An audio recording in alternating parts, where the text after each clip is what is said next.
Hey guys, Monster here, and today I have an overview for you of the Kershaw Cryo 2, the full blacked out version with, I believe it's 8CR13 MOV steel made in China, full steel construction. It is a heavy knife, but it is a great feeling knife. The lock is a little bit stiff. Now, I originally bought two Kershaw knives. I had bought this and the Kershaw bare knuckle, but unfortunately the bare knuckle was extremely difficult to open. I mean, I would, pry down on the flipper tab and it just would not open. The detent was just extremely way too heavy. I found a similar review on Amazon saying the same thing. So I know it's not my knife, so I had figured that I exchanged it for a Kershaw Knockout because the bare knuckle goes for about 57 on Amazon, then Knockout goes for about 59, 60. So it's only a couple dollar difference. I exchanged it. That's why I don't have it here, is I immediately tried to open it, had the issues with it, tried adjusting the pivot. It just, the only time I really could get the knife to open as easily as this one is when the pivot was almost out of the knife. So I just sent it back immediately and exchanged it. That's why I don't have it here in hand. Unfortunately, I had to send it back. But this knife for $28 on Amazon is quite amazing. Now, with my overviews, reviews, and unboxings, I'm going to do something similar to Nick Shabazz, which is a size comparison, because I'm not trying to steal his idea. I am a big fan of his. I imagine you know who he is if you're in the EDC knife community.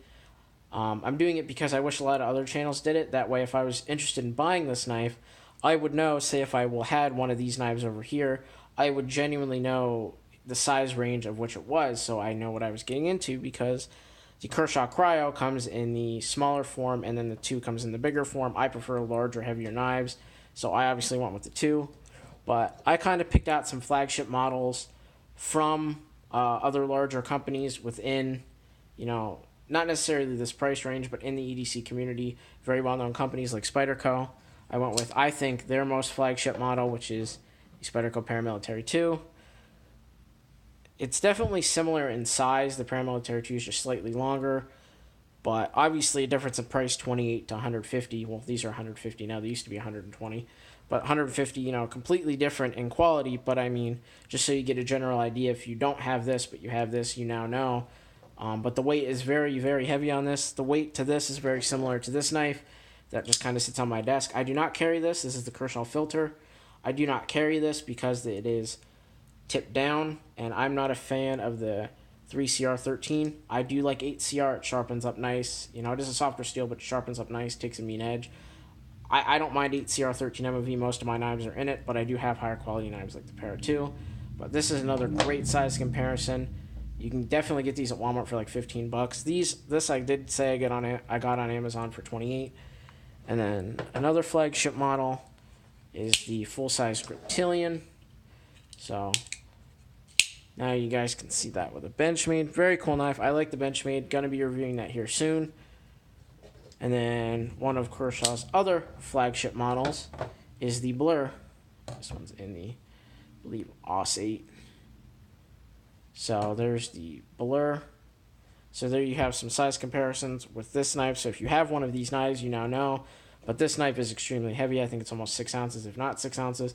Lock is really stiff, but the speed safe is very nice. The lock is going to take some time to break in because it's almost a two-handed knife for me because of how stiff it is. But it is a cool little knife. Well, that's not little. It's definitely not little by any means, but it's definitely a cool knife. It's definitely going to go in the rotation. Another Kershaw, one Kershaw that is not in the rotation is the Shuffle. I got this for free from Blade HQ. If you spent so much money, you got one for free. This is one Kershaw that I do not carry. It's a little gimmicky in my opinion with the bottle opener and the screwdriver. I never find myself using those items. It's just too small, and this knife is extremely stiff with the opening. The lock is extremely stiff on this knife, and it's just a little too small for my taste. Like, the only reason I carry the Pilar is because of how good the ergonomics are. This knife does feel good in the hand.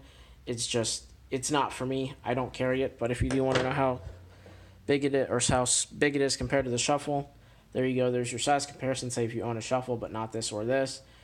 But it's a cool knife. I definitely recommend it if you're looking into getting a budget, fast opening Kershaw with 8CR. I got the totally blacked out version because I don't have any totally blacked out knives. It's not a stonewash. It's just a matte black. So it is pretty cool. It's definitely tactical looking. It's got that stop bar. I think it's a Hinderer stop bar. If I'm wrong, correct me. But yeah, guys, I just wanted you guys to see this quick overview of this knife. And I'm going to have an EDC update here. Probably early April. This video is going to go up right here in the beginning of April. It is the 30th. I'm going to film that video right after this one. So I'll see you in a little bit, guys.